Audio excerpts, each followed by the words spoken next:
വിശുദ്ധ ലൂക്ക അധ്യായം 17. ശിഷ്യർക്ക് ഉപദേശങ്ങൾ. അവൻ ശിഷ്യരോട് പറഞ്ഞു, ദുഷ്പ്രേരണകൾ ഉണ്ടാകാതിരിക്കുക അസാധ്യം, എന്നാൽ ആര് മൂലം അവ ഉണ്ടാകുന്നുവോ അവന് ദുരിതം. ഈ ചെറിയവരിൽ ഒരുവന് ദുഷ്പ്രേരണ നൽകുന്നതിനേക്കാൾ നല്ലത് കഴുത്തിൽ തിരികല്ല് കെട്ടി കടലിൽ എറിയപ്പെടുന്നതാണ്. നിങ്ങൾ ശ്രദ്ധയുള്ളവരായിരിക്കുവേൻ. നിന്റെ സഹോദരൻ തെറ്റ് ചെയ്താൽ അവനെ ശാസിക്കുക, പശ്ചാത്താപിച്ചാൽ അവനോട് ക്ഷമിക്കുക. ദിവസത്തിൽ 7 പ്രാവശ്യം അവൻ നിനക്കെതിരായി പാപം ചെയ്യുകയും 7 പ്രാവശ്യവും തിരിച്ചു വന്ന് ഞാൻ പശ്ചാത്താപിക്കുന്നു എന്ന് പറയുകയും ചെയ്താൽ നീ അവനോട് ക്ഷമിക്കണം. അപ്പോൾ അപ്പോസ്തലന്മാർ കർത്താവിനോട് പറഞ്ഞു, ഞങ്ങളുടെ വിശ്വാസം വർദ്ധിപ്പിക്കണമേ. കർത്താവ് പറഞ്ഞു, നിങ്ങൾക്കൊരു കടുകുമണിയോളം വിശ്വാസമുണ്ടെങ്കിൽ ഈ സിക്കമീൻ വൃക്ഷത്തോട് ചുവടോടെ ഇളകി കടലിൽ ചെന്ന് വേരുറയ്ക്കുക എന്ന് പറഞ്ഞാൽ അത് നിങ്ങളെ അനുസരിക്കും. നിങ്ങളുടെ ഒരു ഭൃത്യൻ ഒഴുകുകയോ ആട് മേയ്ക്കുകയോ ചെയ്തിട്ട് വയലിൽ നിന്ന് തിരിച്ചു വരുമ്പോൾ അവനോട്, നീ ഉടനെ വന്ന് ഭക്ഷണത്തിനിരിക്കുക എന്ന് നിങ്ങളിൽ ആരെങ്കിലും പറയുമോ? എനിക്ക് ഭക്ഷണം തയ്യാറാക്കുക, ഞാൻ ഭക്ഷിക്കുകയും പാനം ചെയ്യുകയും ചെയ്യുന്നതുവരെ അരമുറുക്കി എന്നെ പരിചരിക്കുക, അതിനുശേഷം നിനക്ക് തിന്നുകയും കുടിക്കുകയും ചെയ്യാം എന്നല്ലേ നിങ്ങൾ പറയുക? കൽപ്പിക്കപ്പെട്ടത് ചെയ്തതുകൊണ്ട് ദാസനോട് നിങ്ങൾ നന്ദി പറയുമോ? ഇതുപോലെ തന്നെ നിങ്ങളും കൽപ്പിക്കപ്പെട്ടവയെല്ലാം ചെയ്തതിന് ശേഷം ഞങ്ങൾ പ്രയോജനമില്ലാത്ത ദാസന്മാരാണ്, കടമ നിർവഹിച്ചതേയുള്ളൂ എന്ന് പറയുവിൻ. 10 കുഷ്ഠരോഗികൾ. ജെറുസലേമിലേക്കുള്ള യാത്രയിൽ അവൻ സമരിയായ്ക്കും ഗലീലിക്കും മധ്യേ കടന്നു പോവുകയായിരുന്നു. അവൻ ഒരു ഗ്രാമത്തിൽ പ്രവേശിച്ചപ്പോൾ അകലെ നിന്നിരുന്ന 10 കുഷ്ഠരോഗികൾ അവനെ കണ്ടു. അവർ സ്വരമുയർത്തി, യേശുവേ ഗുരു, ഞങ്ങളിൽ കനിയണമേ എന്ന് അപേക്ഷിച്ചു. അവരെ കണ്ടപ്പോൾ അവൻ പറഞ്ഞു, പോയി നിങ്ങളെ തന്നെ പുരോഹിതന്മാർക്ക് കാണിച്ചു കൊടുക്കുവേൻ.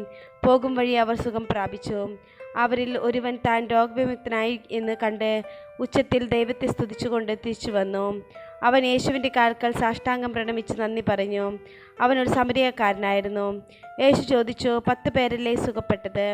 ബാക്കി 9 പേർ എവിടെ? ഈ വിജാതീയനല്ലാതെ മറ്റാർക്കും തിരിച്ചു വന്ന് ദൈവത്തെ മഹത്വപ്പെടുത്തണമെന്ന് തോന്നിയില്ലേ? അനന്തരം യേശു അവനോട് പറഞ്ഞു, എഴുന്നേറ്റ് പോയിക്കൊള്ളുക, നിന്റെ വിശ്വാസം നിന്നെ രക്ഷിച്ചിരിക്കുന്നു. മനുഷ്യപുത്രൻ്റെ ആഗമനം. ദൈവരാജ്യം എപ്പോഴാണ് വരുന്നത് എന്ന് ഫരിസേയർ ചോദിച്ചതിന് അവൻ മറുപടി പറഞ്ഞു, പ്രത്യക്ഷമായ അടയാളങ്ങളോടുകൂടെയല്ല ദൈവരാജ്യം വരുന്നത്. ഇതാ ഇവിടെ, അതാ അവിടെ എന്ന് ആരും പറയുകയുമില്ല. എന്തെന്നാൽ ദൈവരാജ്യം നിങ്ങളുടെ ഇടയിൽ തന്നെയുണ്ട്. അവൻ ശിഷ്യരോട് പറഞ്ഞു, മനുഷ്യപുത്രൻ്റെ ദിവസങ്ങളിൽ ഒന്ന് കാണാൻ നിങ്ങൾ ആഗ്രഹിക്കുന്ന സമയം വരും, എന്നാൽ നിങ്ങൾ കാണുകയില്ല. അതാ അവിടെ, ഇതാ ഇവിടെ എന്ന് അവർ നിങ്ങളോട് പറയും. നിങ്ങൾ പോകരുത്, അവരെ നിങ്ങൾ അനുഗമിക്കുകയും അരുത്. ആകാശത്തിൻ്റെ ഒരറ്റത്തു നിന്നും മറ്റേ അറ്റത്തേക്ക് പായുന്ന മിന്നൽ പിണർ പ്രകാശിക്കുന്നത് പോലെയായിരിക്കും തൻ്റെ ദിവസത്തിൽ മനുഷ്യപുത്രനും. എന്നാൽ ആദ്യമേ അവൻ വളരെ കഷ്ടതകൾ സഹിക്കുകയും ഈ തലമുറയാൽ ഉപേക്ഷിക്കപ്പെടുകയും ചെയ്യേണ്ടിയിരിക്കുന്നു. നോഹയുടെ ദിവസങ്ങളിൽ സംഭവിച്ചത് എങ്ങനെയോ അങ്ങനെയായിരിക്കും മനുഷ്യപുത്രൻ്റെ ദിവസങ്ങളിലും. നോഹ പെട്ടകത്തിൽ പ്രവേശിക്കുകയും ജലപ്രളയം വന്ന് സകലത നശിപ്പിക്കുകയും ചെയ്തതുവരെ അവർ തിന്നും കുടിച്ചും വിവാഹം ചെയ്തു കൊടുത്തും കഴിഞ്ഞിരുന്നു. ലോത്തിൻ്റെ നാളുകളിലും അങ്ങനെ തന്നെയായിരുന്നു. അവർ തിന്നുകയും കുടിക്കുകയും വാങ്ങുകയും വിൽക്കുകയും നടുകയും വീട് പണിയുകയും ചെയ്തുകൊണ്ടിരുന്നു. പക്ഷേ ലോത്ത് സോതോമിൽ നിന്ന് ഓടിപ്പോയ ദിവസം സ്വർഗത്തിൽ നിന്ന് തീയും ഗന്ധകവും പെയ്ത് അവരെയെല്ലാം നശിപ്പിച്ചു.